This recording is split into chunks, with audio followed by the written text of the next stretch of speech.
Hello po, good morning po.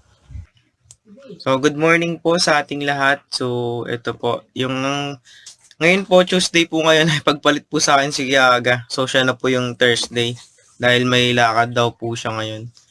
So, let's start na po sa ating morning devotion for today. So, ngayon po ay nasa day 343 na po tayo. And then, yung chapter po natin ngayon is John 15 na po. Bali, yung atin pong verse for today is yung verse 1, chapter 15, verse 1 to 17. So, sabi po doon, ayun, basahin ko po sa Tagalog po. Ang puno ng ubas at ang mga sanga. Ako ang tunay na puno ng ubas, ang aking ama ang tagapag-alaga. Ang bawat sanga na nasa akin na hindi namumunga ay inaalis niya. At ang bawat sangang namumunga ay nililinis niya upang lalo pang magbunga ng marami. Kayo ay malinis na sa pamamagitan ng salita na sinalita ko sa inyo. Mananatili kayo sa akin at ako ay mananatili sa inyo. Ang sanga ay hindi makakapamunga sa kanyang sarili malibang ito ay manatili sa puno ng ubas. Maging kayo man ay hindi makakapamunga malibang manatili kayo sa akin. Ako ang puno ng ubas, kayo ang mga sanga. Ang nananatili sa akin at ako sa kanya ay magbubunga ng sagana sapagkat kung hiwalay kayo sa akin, hindi kayo makakagawa ng anuman. Maliban ng sinuman ay mananatili sa akin, siya ay tatapon tulad ng sanga at ito ay natutuyo. Kanilang itong tinitipon at tinatapon sa apoy at ito ay sinusunog.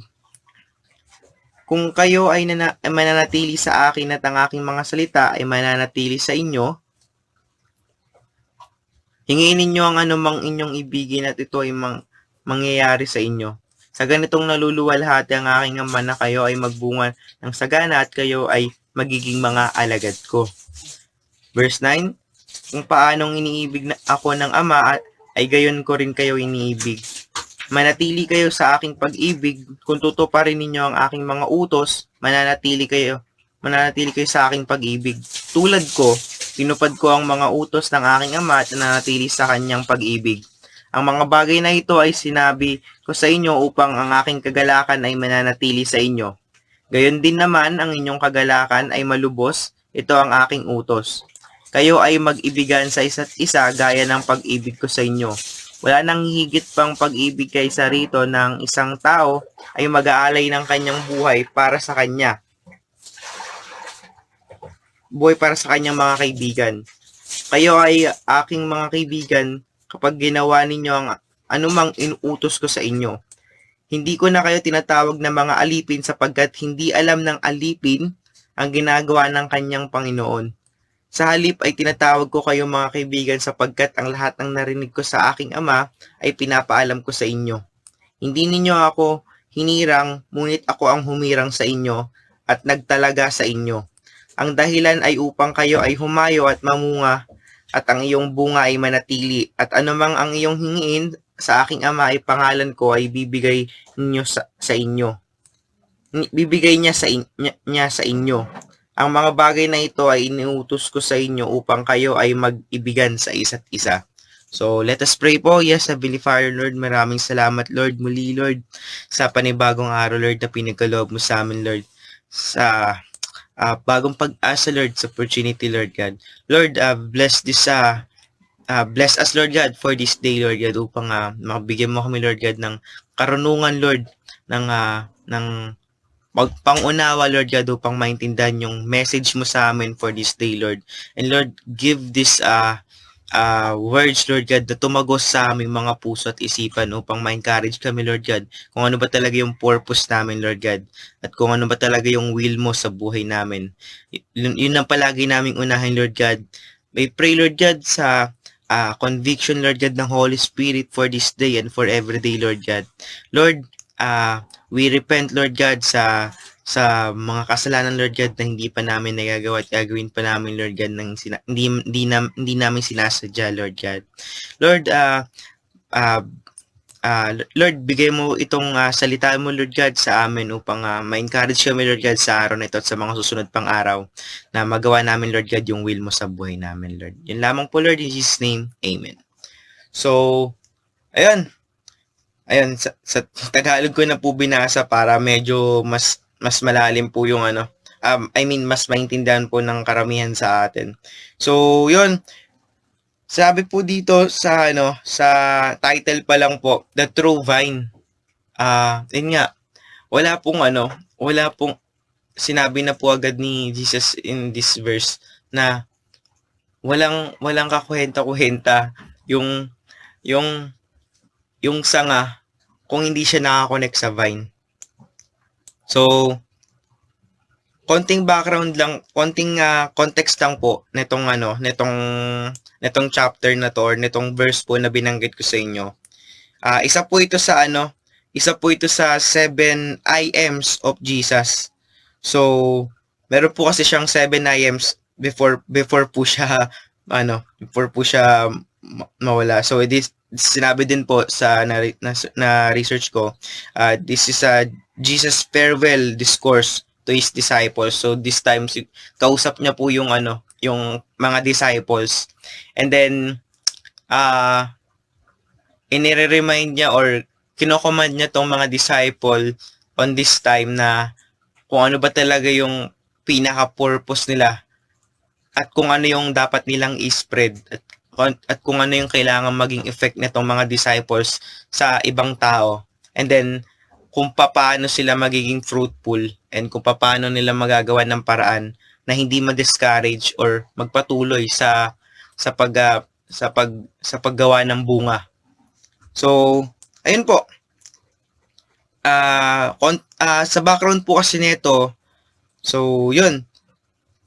And then sabi po kasi dito sa Psalms 80 verse 8, you have brought a vine out of Egypt. You have cast out the nations and planted it.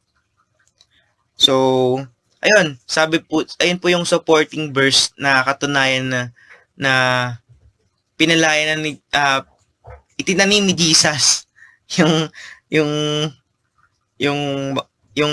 vine or yung puno doon sa Israel. So, meaning sa kagustuhan ng Diyos, magsimula sa Israel yung mamunga itong mga disciples. So, ayun po yung supporting verse para po magsimula sa Israel yung word or yung pagtanggap or paano mamunga itong paano po mamunga yung mga disciples ng Lord. And then ayun. And then binanggit niya din po sa isa rin pong supporting verse po natin for this true vine is yung sa Jeremiah 2:21. Sabi nga po kanina dun sa verse natin, walang saysay yung branch na hindi namumunga. Dahil ano ba yung pwedeng mangyari pag hindi namumunga? Pinuputol. Nagkakaroon ng ano ba yun? Sabi? Yung gardener pinuputol niya yung sanga na hindi namumunga. So meaning to say, hindi siya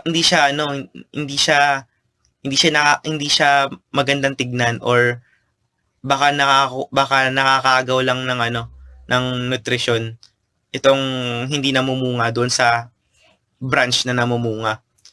So sabi nga wait lang po. Sabi doon sa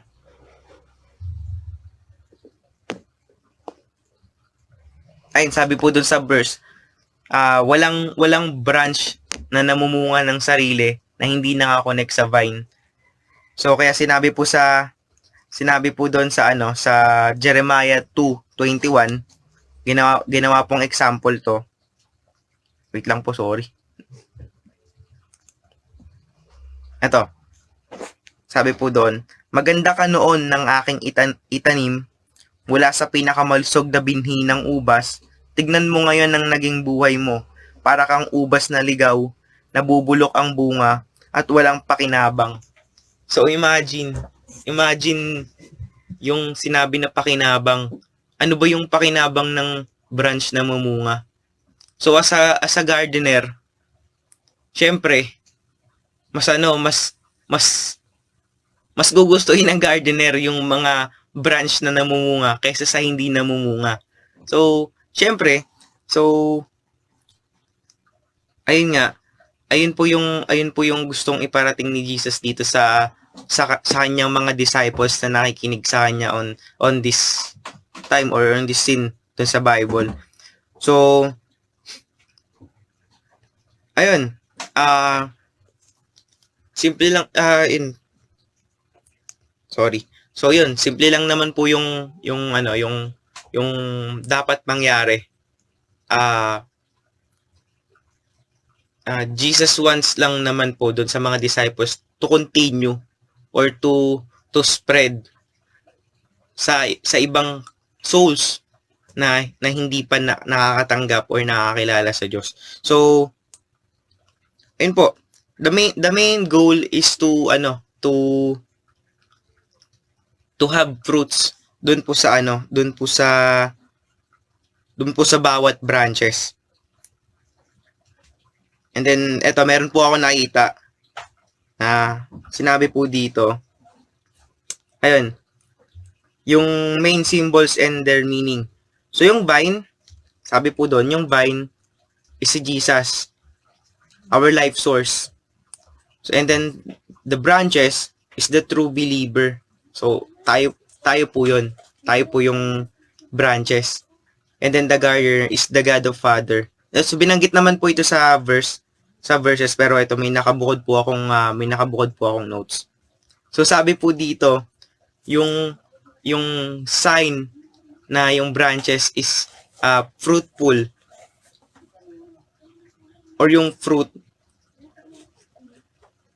is ayun po yung evidence na transform life. So meaning, so yun po yung bunga, yun po yung bunga ng branches, which is yung transform life. So ayun, parang may, so paano po mapapanatili ang branches na mamunga or magkaroon ng bunga. So simple lang po. Paano masosuportahan ng vine, or paano hindi magiging tuyot yung branches? So stay connected to Jesus daily. Dahil ano ba yung meron sa vine na to? Make him doon po tayo kuha. So sinabi nga po kanina, yung vine, Jesus, our life source. So Jesus makes us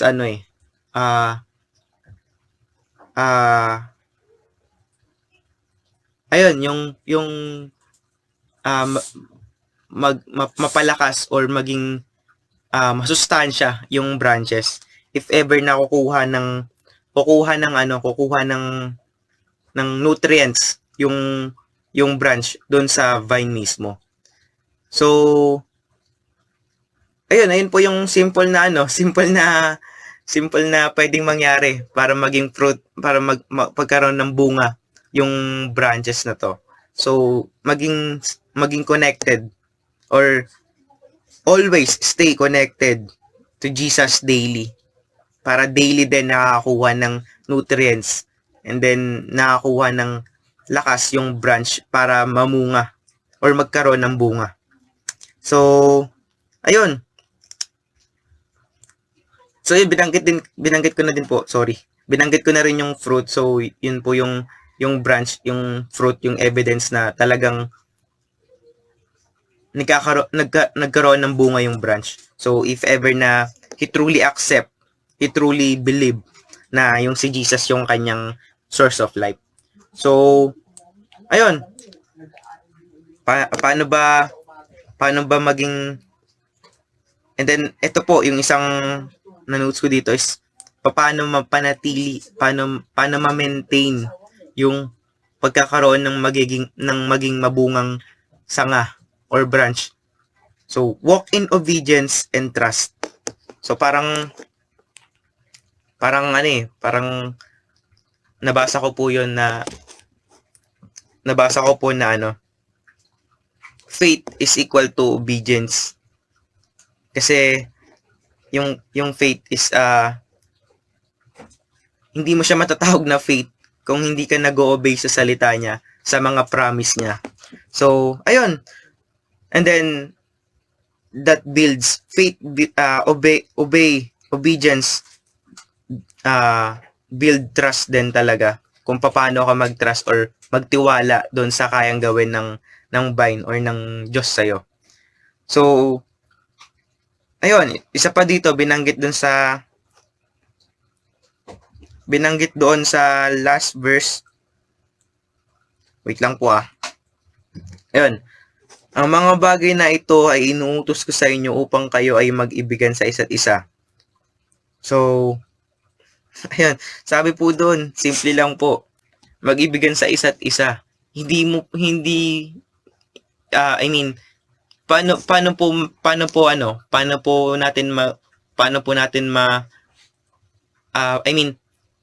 po natin malalaman or paano natin makikita kung paano umibig or paano natin mahalin yung mga kapwa natin. So simple lang. If we love Jesus, and then ayun nga, sabi nga doon,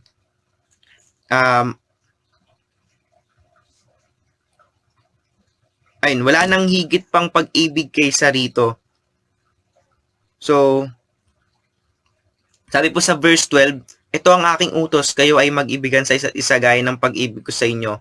Wala nang higit pang, verse 13, wala nang higit pang pag-ibig kaysa rito na ang isang tao ay mag-alay ng kanyang buhay para sa kanyang mga kaibigan. So, kaya po binanggit yon dahil Jesus wants us kung paano natin paano siya magre-reflect sa atin. So Jesus for this verse, Jesus tells dun sa disciple or sinasabi niya dun sa disciple kung paano mahalin tulad yung pagmamahal niya. Paano mahalin tulad yung pagmamahal ng disciple sa iba. Syempre, sinet niyang example yung sarili niya kung paano niya mahalin at alagaan yung disciples. So, for that, parang ayun na yung maging focus ng mga disciple that time. And then, ayun, hanggang sa naipasa sa atin. So, for that, doon makikita kung yung Christ-like sa buhay natin. Kung paano natin natanggap si Kristo, paano natin isinasabuhay si Kristo umaga, gabi, araw-araw at sa mga susunod pang araw. And then kung paano nakikita sa atin si Kristo. So, ayun. For that, dun nakikita ng ibang tao Dun nakikita ng ibang tao kung gaano ka fruitful or kung gaano namunga na tong mga branches na to. So, ayun. And isa pa pong na binanggit po dito na kung gaano ka-open or kung gaano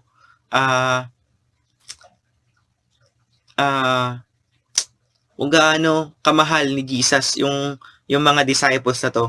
So imagine, tinuring niya binanggit niya nga dito na sa verse 15, hindi ko na kayo tinatawag na mga alipin sapagkat hindi alam ng alipin ang ginagawa ng kanyang Panginoon.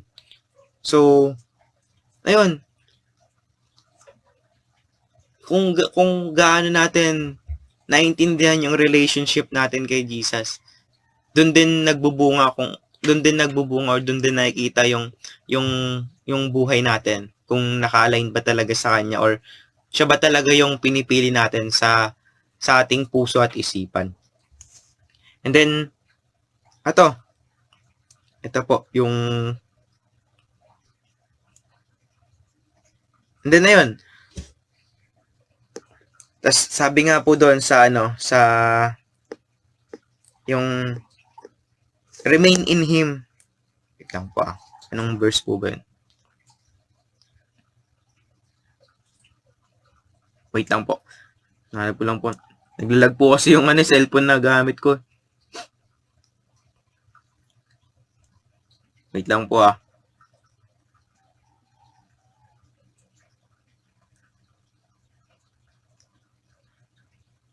Wait lang po, naglalag lang po yung cellphone. Ayun, sa verse 7, kung kayo ay mananatili sa akin at ang aking mga salita ay mananatili sa inyo, hingin ninyo ang anumang inyong ibigin at ito ay mangyayari sa inyo. Ayun, sa ganito naluluwalhati ang aking Ama na kayo ay magbunga ng sagana at kayo ay magiging mga alagad ko. So for me, binanggit po dito yung yung manatili sa kanya. So meaning ano ba yung mga kailangan natin to produce yung fruit. Hindi yung basta-basta na kung ano lang talaga yung hilingin natin. So ayun, for this Jesus give us a instruction or kung ano yung kailangan nating gawin in order to produce fruit. So ayun nga. Wait lang po, sorry. Pag sineswitch ko po kasi sa sa verse pati dun sa notes ko, naglalag po. Ayun. Ayan. So, binanggit din po doon na remain in Him. So, meaning to say, paano natin mapapanatili yung, paano magiging excited palagi or paano natin mapapatatag yung journey natin with the Lord. So, for this, remain in Him, meaning to say, kailangan natin ng spiritual strength. So hindi tayo pwedeng mag-rely sa kung ano yung kakayahan natin or kung ano yung kaya natin nasa branch dahil hindi naman magkakaroon ng fruit if ever na hindi tayo kukuha ng nutrients doon sa vine. So meaning yun pa rin, babalik pa rin po tayo doon na we need to connect talaga palagi kay Christ. So meaning to say, hindi lang basta yung strength natin or hindi lang basta yung nutrients na meron na tayo. Hindi yun sapat para mag-produce agad ng fruits. So meaning we need to take pa din doon or kumuha ng nutrients doon sa vine or sa tunay na nagbibigay sa atin ng nutrients. So hindi lang physical, hindi lang so if we will remain dun if we will base dun sa kakayahan natin as tao, so hindi lang basta strength natin. So we need to take din talaga ng strength as a spiritual. So sabi nga spiritual strength to withstand trials. Peace only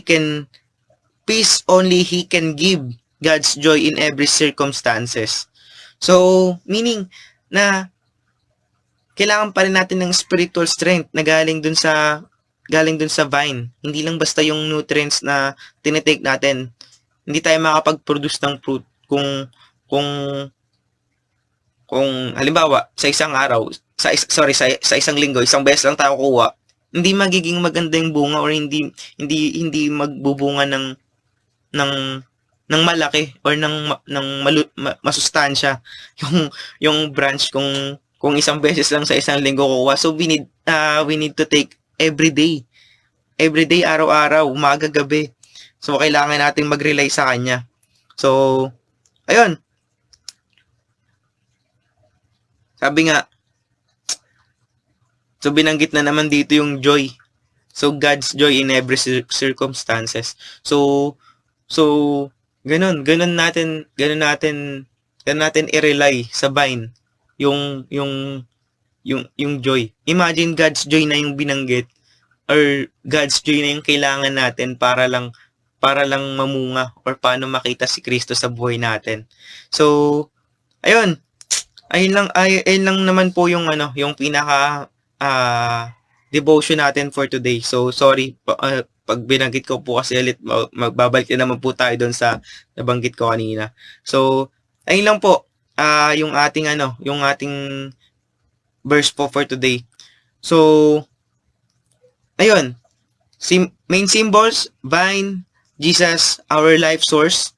And then the branches, yung tayo po yon, tayo, true believers. And then yung gardener. Yung gardener po is yung God the Father. Siya po yung nagpuputol ng mga siya po yung nagpuputol ng mga branches na hindi namumunga. And then the fruit is the evidence of a transformed life. So, ayun. Again, recap ko na lang din paano natin mapapanatili yung relasyon natin sa kanya, or paano natin mapapanatili yung masustansyang paano natin magagawa yung masustansyang pamumunga. So, yun, stay connected to Jesus daily. Daily po yung nakanote sa akin dito, daily. So, pangalawa po, yung source po natin, physical strength, lahat po ng department ng health, we need to rely on Him. We need to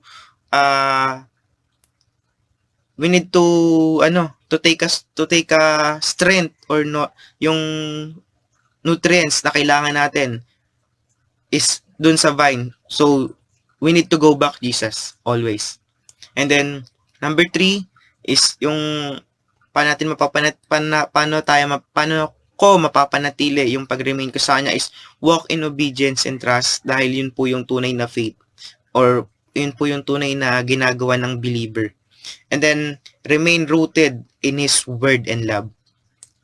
So, yun po yung pinaka kailangan po nating gawin, or ini-encourage ko po ang bawat isa, or ako po as a believer ay testimony kung gaano kasaya, or kung gaano kapayapa, gaano ka peaceful, kung gaano yung joy dumadaloy sa puso ko, at sa puso ko at sa isip ko ngayon. Sa araw-araw na nagigising ako, yung blessings na pinagkakaloob niya sa akin. For that, yun pa lang, yung pagising pa lang yun na yung blessing agad natin, kasi hindi natin alam kung gigising pa tayo sa susunod na araw. So yun. So with that, I glorify the Lord for this, na sa araw-araw, yun nga, as a branch din talaga, or yung sanga, hoping ako na mamunga. Kasi hindi naman ako mamumunga kung di dahil sa kanya, sa vine. So kung di dahil kay Jesus. So meron po akong reflection question. Kagabi ko pa po to iniisip. So ayun, ito po yung iwanan kong question sa inyo for today. So, am I producing fruit that glorifies God? So, yun po yung iwanan ko pong question sa inyo. So, yun naman po yung verse natin na for today, and then yun po yung morning devotion natin.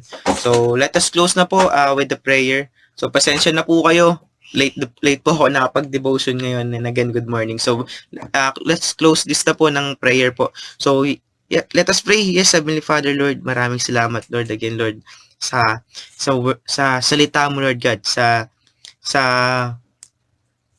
word mo, Lord God, na pinag-aralan namin ngayon, Lord God. Lord, we pray, Lord God, yung tunay na maging source namin ay ikaw lamang. Wala nang iba, Lord God. Dahil walang kwenta, Lord God, yung sanga or kami. Dahil kung hindi kami connected sa Lord God, wala kaming silbi, wala kaming pakinabang, Lord God. Hindi kami magkakaroon ng bunga, Lord God, kung hindi kami connected sa iyo, Lord God. So we pray, Lord God, na yung will mo yung manguna, Lord God, sa buhay namin, upang sa gayon is matutunan namin, Lord God, kung ano ba talaga yung gusto mong gawin sa buhay namin, Lord God. So, we pray, Lord God, dahil we want, Lord God, na mamunga, Lord God, or we want, Lord God, na makita ka sa amin, Lord God. So, we pray, Lord God, for your presence, Lord, through the Holy Spirit, Lord God, na mag-convict sa amin palagi, Lord God, na buhay ka, tunay ka, Lord God. Dahil with this vine, Lord God, walang branches na mamunga or malusog, masustansya, Lord God, kung hindi dahil sa iyo palagi, Lord God. So, for this day, Lord God, bigyan mo kami, Lord God, ng nutrients, Lord God, na upang mamunga kami, Lord God, hindi lang po sa ngayon, ngunit sa araw-araw, Lord God, sa mga darating pang araw, Lord God. We pray, Lord God, na mag-relay kami palagi sa iyo, Lord God, sa kung anumang mga circumstances na ma-encounter namin, Lord. We pray, Lord God, yung peace, yung joy, Lord God, na galing sa iyo upang sa gayon ay mapanatili namin, Lord God, yung peace namin, Lord God. Mamuhay ka, Lord God, sa puso at isipan namin, Lord God, upang makita, Lord God, yung masustansyang bunga, Lord God. Yun lamang po, Lord, in Jesus' name. Amen. So, yun po. Good morning po ulit. Maraming salamat po sa oras ninyo. And then, ayun, I hope na through the word through the word of the Lord, magkaroon tayo ng encouragement na piliin natin siya palagi sa araw-araw. So, yun lamang po. Maraming salamat po again. Good morning po sa ating lahat. Bye-bye po.